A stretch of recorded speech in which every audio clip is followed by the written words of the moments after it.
What's up, everybody? Welcome to the 14th episode of the Jiu-Jitsu Junction podcast. And the central topic... Oh, this is Andre, and I'm here with Chase. And the central topic for today is how we need to deal with anxiety when we're returning to the mats after an injury. And this is unfortunately a somewhat common thing. Usually it's not a catastrophic injury or anything. It's usually a shoulder tweak or like you popped an elbow or something. So have you been injured before, Chase? Actually, currently am injured. And kind of,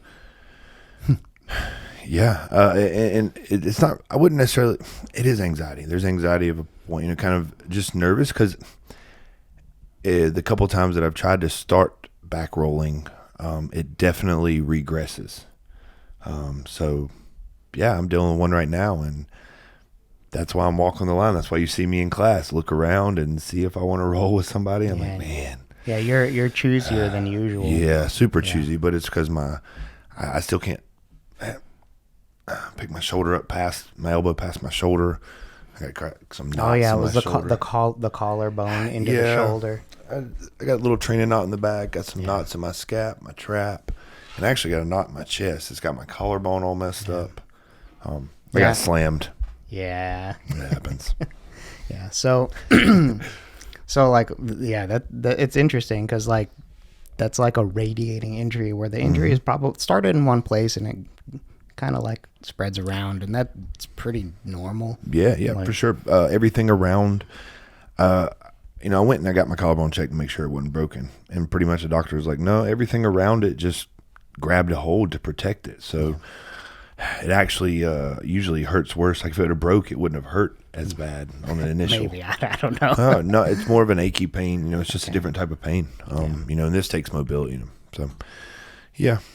Yeah. So getting injured, it's usually not as traumatic as that, but it happens. And the anxiety that you're feeling when you're returning to the mats is totally normal. That's a very typical experience. Whenever you're like, anxiety is like when you're stuck in the past or when you're worried about the future, right? So all we can do when we're coming back after an injury is to try and like really understand where we're at and take the appropriate present actions and try not to worry about either the past or the present, or not the past or the future. Stay present. Like operate your body the best you can. Try to avoid problem areas, right? So it's normal. So the goal of the podcast here is to talk about kind of our thought processes about injuries in general, provide some anecdotes, share some experience we've had with returning to the mats after injuries and how we dealt with the anxiety of the return. And I'll tell you, the first time you come back after getting injured, like after a few weeks or a few months or however long your injury has put you off the mats, the first time it's pretty tough to decide to get back on the mats. Yeah, for sure. It's hard. It's hard to get in the car. It's hard to get to the gym. It's hard to walk into the gym. I sat in my car looking at the sign in front of the gym. I'm not just a hobbyist. I'm a professional, and man, I sat in my car. I get out, and I'm like, man, I don't even. I'm hurting still. I know I'm going to hurt after I roll today. Yeah. So I'm just worried about it, and it wasn't as bad as I thought it would be, obviously. Most of the time it isn't. Never, right? Yeah. So, yeah, you said something a second ago about, the present. That's kind of the jiu-jitsu idea anyway. You got to pay attention to the present, not worrying about the past and future. Like, hey, you're able enough, whether it's clear by a doctor or you're just like, okay, it feels better now. Yeah. You're able to return to the mat. So it's like, no, we got to get on the mat and get to going. Yeah. Something that I find, because you just talked about jiu-jitsu bringing you into the present, I think that's probably one of the reasons why people like can fall in love with jiu-jitsu is that it forces you to be present, because how much more present can you be than play killing. Nothing else matters. Nothing else matters. You are exactly where you are, and you are not anywhere else because there's some consequences to you not being present, right? So it forces you to be present. And I think a lot of people have trouble being present. So when they get there, they're like, "Ooh, this is special." It's not necessarily jujitsu. It's just like kind of the power of being present, right? So, for sure. You know, jujitsu always brings me there. So positive correlation. I'll take it though. Yeah, better believe it. No, for sure. So I already said why we feel anxiety. We're stuck in the future or the past, and worried about what could happen or what happened. And it's so easy for this to happen when it's around an injury because we remember the past, which is our painful injury or our injury event or whatever. So it's very easy to get stuck there. Pain sticks with us. I've seen guys, come back from an injury, get in a position and verbally make a noise like they're hurt, and I look at them like, "Oh man, I'm sorry, are you okay?" And it's like, "Oh yeah, I'm okay. It just scared me." Exactly. And I'm like, "What?" And it's, "Well, I hurt my shoulder, and I thought it was going to hurt." Like, so that didn't hurt. Okay, good, thank you. That should not have hurt you. Like, I didn't even grab that yet. But it was real. You could see it on their face. They really tap. And I'm like, "I'm sorry, you're okay." And they're like, "Oh yeah, I didn't think it would, but I think I'm fine." Like, "Oh yeah, let me go ahead, go back to there." It's like, "Oh yeah, I'm good." I'm like, "Come on, man." But it makes sense. It's totally normal, and that's okay. That's your body and your mind trying to protect you, and that's all right. We just have to take it for what it really is. Yeah. Especially when we're returning to the mats, like it's okay to have a little bit of a block there, but you need to find a way to like slowly progress along and kind of get that block taken care of eventually, not right away, because it's there for a reason, right? Yeah. And then you can really work. I've actually, obviously, I've practiced, with injuries and. Like that block is what's, made me present in the moment during those rolls to kind of stay away and protect it. So that's even a way, when you come back, just, think about ways to stay away. If it's a knee that hurts, maybe you need to be on bottom. Maybe you don't need to do butterflies with that knee for a little while, finding little things, because there's a lot of jiu-jitsu that can be done, without a knee, or if your wrist hurts without your right wrist, or so there's plenty of ways around it. And I think that's a brain exercise for jiu-jitsu in itself. Oh, for sure. I know I made big growths when it's either around an injury, before or after, and it's like, no, hey, he's like, "Hey, why are you doing that?" I'm like, "Well, I got to protect myself. Like I'm just protecting myself. I hurt myself doing this, so I'm just making sure that I'm taking care of it." Yeah, and if you feel like you're not sophisticated enough to alter your jiu-jitsu that much, then you need to be talking to your training partners. Mm-hmm. Just be like, this hurts. Communicate. This hurts. My shoulder hurts. My knee hurts. And like, people don't want to hurt you. So if you tell somebody something hurts, please don't squeeze them hard or go hard with that said or injury. Okay, so make sure if you tell someone that, "Man, my shoulder hurts," or "Man, I'm feeling a little banged up today," it's your responsibility not to break that truce between you and your partner. Yeah, they're doing you a solid by trying to roll around your injury. Do not. The worst thing in the world is touch hands with somebody like, "Hey man, my knee's a little jacked up, it's a little funky," and they're leg locking me, and I'm like, "You just told me your knee was hurting." Yeah. So just make sure that we're, might be new, and I know you're protecting yourself, and it might not be like, "Hey, watch out for my shoulder," and then afterwards like, "Hey, my shoulder was fine." Yeah, but you told me to watch out for your shoulder. Yeah. So just make sure that. Be conscious. If you tell a training partner, "Hey, watch out for this injury." Yeah, don't go 100%. Yeah, make sure don't go into situations where the other person their only option is to attack that injury, like the leg locking thing you were talking about, or like, letting if you let them grab a hold of your shoulder. "You just told me your knee was hurting." Yeah. You can't just Henry? like. Yeah. Sorry, go ahead. I let the name slip out of me too. I didn't say it. Sorry. Don't hurt me, Henry. But yeah, so like, if they're being helpful for you, don't be a good guy or girl and be nice to them, because they're doing you a solid. For sure. So 100%. but yeah, so the other piece is the future worries of why we're feeling anxiety. We're worried we might not be able to do jiu-jitsu long term. We're worried we might hurt ourselves again, right? Yeah, I mean, you work a job, right? You probably got a job, and maybe you can't afford to be injured at the job. You know, I've had a guy before that he got in trouble. He got a black eye from jiu-jitsu, and that's rare. You know, it happens for sure, but it doesn't happen. It's like once every 6 months to a year. Yeah, something like that. But he got a black eye, you know, and he literally had to stop rolling live. Now, he not a lawyer, but in a law firm. Something front facing. Yep. Yeah. And they pretty much was like, hey man, I know you like jiu-jitsu and we can't tell you what to do, but you can't work with markings on your face. And he's like, yeah, I can't, so essentially he had to stop rolling just to protect his job. And now obviously this is an extreme, it's kind of out of the context a little bit, but still it's just something, he has to. Man, I could imagine, whenever he got cleared, like being worried, like, man, like if he did roll, if he broke the rules, like how he'd worried the whole time to make sure he didn't have anything happen to him. So, like, you haven't fallen down the stairs again, buddy. Yeah, come on, that don't just your cabinet. You left your cabinet open again. Yeah, boom. Yeah, so yeah, but that's kind of like my grandma. Yeah. I pick on my grandma all the time because, man, I'm telling you, if it can happen, she's worried about it. Yeah. And she's making sure that I know that it could happen. So she has enough anxiety for both of you, you're saying? Oh, plenty.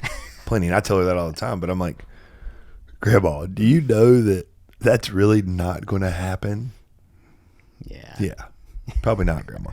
Well, it's already happened to you once. Well, that's probably even going to back up that it won't happen to me again. Yeah, that makes it less likely. A little less likely, so. Yeah, the anxiety of stuff to come, just, you got to live in yourself. That's a problem if you have that problem with jiu-jitsu, that's probably a problem that translates over a couple places in your life. I would use jiu-jitsu to start getting through that. Whether it's, those thoughts come. Anxiety isn't something that last all day. Anxiety comes in waves. Yeah. It's up and down. So, trying to find a way to deal with that anxiety, like, whether it's breathing, be like, I'm healthy and I'm strong. There's little mantras, little things you can do, but, you really got to just find a way when those anxieties come on, you got to breathe through it and you got to be like, no, man, you get control of your mind, kind of reprogram, be like, no, I'm fine. That, yeah, of course an injury can happen, but I'm strong. I'm going to protect myself. I'm going to be aware. I'm going to be in the moment. That's probably the way you start grabbing it. Yeah. You just have to keep in mind, anxiety is just an emotion.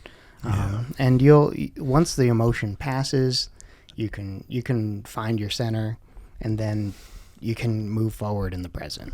So just don't feed it, Yeah. Right. So let's talk about some more concrete ways to deal with the anxiety, specifically around the being injured in jiu-jitsu thing.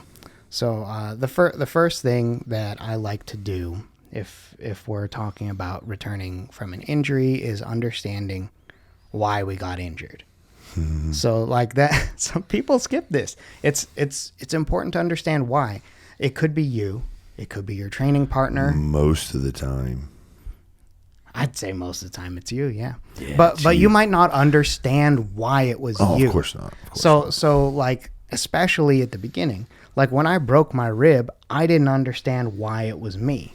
Like I broke my rib when I was passing somebody's guard, and that person tensed their core before I tensed my core.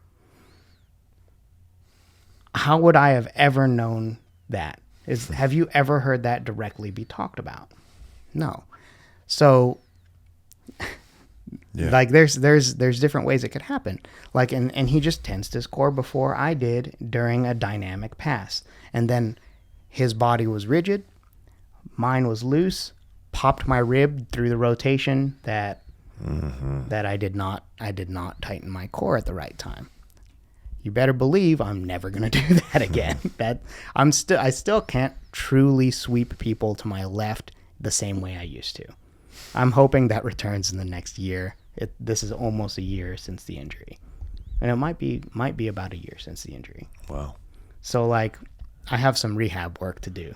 Interesting. Yeah. So like, as much as we can, we need to understand why it happened.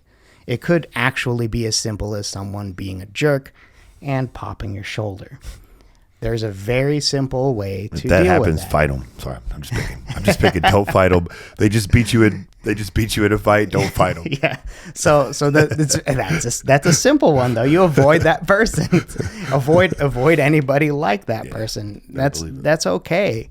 Like, this is a consensual sport. We have pros. You know, we're talking MMA, but there's guys that have injured them. Yeah.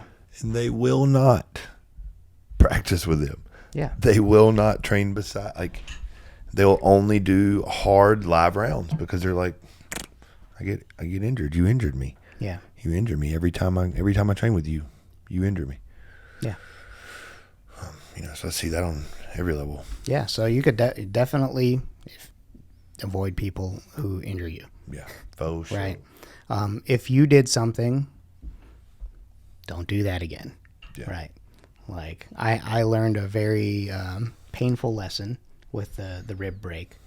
I've learned the lesson with trusting people with arm bars a few times. Like, I've popped both of my elbows a few times. So now I'm very stingy with letting certain people work with anything, or I avoid them depending on if I feel like I have complete dominance over them. No, that makes sense. So like if there's somebody you can beat, you beat them every time.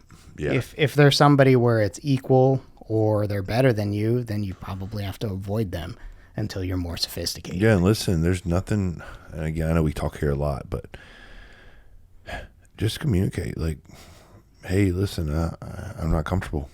Yeah. You can literally be that communicative. Like, that's going to help you in everything you do in life. Like, Yeah. you look at them like, man, I got injured last time. I'm just trying to be easy. Yeah. You want to roll a little harder than I want to roll. Or just, Yeah. And a lot of times that helps with partners' growth too. Yeah. That's one thing that thankfully, I'm kind of in the position I'm in a lot of times, but because of my personality and how I roll, and hopefully if anybody ever sees me anywhere, you ask me to roll, I'll roll. I'll almost roll anywhere. But if you ask me to roll, we roll as long as I want to roll. Jesus. The last guy that came up to me at New Way, we rolled for 47 minutes. Hey, it was a hard 10 minutes. He went really hard for the first 10 minutes. Mm-hmm. But yeah, so Yeah. So, so take responsibility if you can. Mm-hmm. And that also includes taking responsibility for your training partners, as counterintuitive as that may seem. You can talk to them. That usually works. It works so much. People and the people who are not receptive of that feedback, you don't want to trust them with your body anyway. No. Listen, that's where I was at with that statement. Sorry, and I kind of got sidetracked. I've had to have, because of the way I am, I've had more people injure me. And injure is a tough hurt. Okay, to injure in my head, injure is like I have to go to the doctor. I'm off the mats. Yeah. And it's going to take a lot to keep me on the mat. So I'll say hurt. I've been hurt by people that I've allowed to do things. Even my girlfriend, roll with my girlfriend, and playing around, like give somebody something and they hurt me. So I've had to have that talk with more people than I can explain, being like, hey man, listen, hey babe, listen. Like, I know it's fun, but like, you do understand I'm way better, right? Yeah. Like, you understand that? Like, you about ripped my arm off. Yeah. So I've had to have those type of conversations, and most of the time, 9 out of 10. Now my girlfriend's tough, and she does not. She's like, yeah, do it again. She's like, mess with me again. I'm like, okay, whatever. But she won't grapple with me anymore. But almost everybody else that I've had, and I don't blame her. She got me. And she tells the kids she got me. Does she really? That's fucking hilarious. It swole my elbow up for 2 weeks. Oh my God. We were playing, and she goes, hey, this is an arm bar, right? Wham. And I was like, pow. My elbows are jacked up anyway. Yeah. And she thought I was playing. I wasn't playing. I'm hurting. Yeah. Yeah. I mean, for like 2 weeks, I wasn't able to do stuff with my elbow. She was one of the reasons my elbow swelled up to the roof. But most of the time, I get really good responses. Like guys are like, man, like they have like they didn't know. I'm like, you didn't know that you hurt people? But most of the time it has a good response. That's what I'm saying is communicating to people, even in those tough, like, hey man, like every time I go with you kind of bang me up. Like your knee cut, your elbow me, like the old ball slicer. Oh man, JJ, that was rough. We miss you, JJ. Bad. Yeah. Better believe it. Amen. Go ahead. Go ahead. No. That's all I just. Okay, I thought you were about to do an impression. I was just giving a hallelujah. Amen. Oh, you said amen. I thought you said amen. I said amen. Yeah. That makes it even more funny. I'll film all the above. Yeah. So like you're gonna get your answer if you talk to people. Yeah. And sure. if they give you a oh well it's your problem. Well, cool, man. I appreciate it. Yeah. I will. On to the next one. Enjoy your life. Yeah. I'm not gonna roll with you. We talked about this on one of the podcasts about, there is a train of thought where no, man, it's your responsibility to protect yourself. Okay, well, I won't work with you then. Yeah. Because if I'm protecting you and you're not protecting me, that's pretty lopsided. Goodness. We're both protecting you. Yeah. And nobody's protecting me. That's rough. Mm-hmm. Yeah. So, that's definite. If you get somebody that has a negative response, just be like, all right, man. Yeah. That's cool. On to the next one. It's super easy, super simple. They might get mad, but whatever. Mad is bad. Yeah. I'd rather them be mad than me be hurt. Yeah, what's the worst is they get mad and the instructor's like, what happened? I'm like, well, every time I roll with this guy, he hurts me. And the instructor's going to be like, yeah, you're right. He does hurt people when he rolls with them. Hey, man, you hurt people when you roll with them. Yeah. That's probably what would happen. Yeah. That's what happens with one of ours. It happened here. And he was like, hey. And I'm like, what? Of course you hurt people. You didn't know that? And he's like, oh. I'm like, yeah, he's not just telling you that. Yeah. You hurt people. So be just communicate. That's going to protect yourself. And that cuts your anxiety out too. Yeah. It cuts it all out. Now you don't have to. Oh, okay. I don't have to go with this guy that potentially gets a toss up if he hurts me or not. Yeah. Yeah, for sure. So do those things. Also avoid areas where you could retweak for a while. You can't avoid it forever, but avoid it for a while. When your rib was hurt, what type? Or as you were coming back from rib injury, what adjustment did you make? Would you make sure you were under people so that your rib could get pressured on? I mean, depending. Or did you make sure you were on top? Who it was. You probably for majority made sure you were on top, right? I was on top for everybody who was bigger than me and people who were equals, and I had a conversation beforehand. Yeah, but hey, man, my rib hurts. I'm coming back from a break. Yeah. Like an actual break in my ribs. So here, look, you could feel it, so it was pretty easy to tell people that. It's pretty easy conversation. Yeah. So people would like what was really tough for a long time was we were working on body locks, right? So that's as you can imagine, that is not very easy on the ribs. So literally, since I couldn't fault my training partners for always wanting to grab around the body lock because that was what we were training for months. And that's okay. So all I did was I said, anytime you grab a body lock, you pass. Yeah. Just pass. Grab the body lock. If I didn't fight off the hands, then that means you got the pass. Yeah, you win. So then that's kind of how I do jiu-jitsu anyway. Yeah. So as soon as they body lock me, I would tap if they forgot, and by the end of the first week or two, people just knew that if they grabbed the body lock, they could pass. And I got really good at the hand fighting part of that.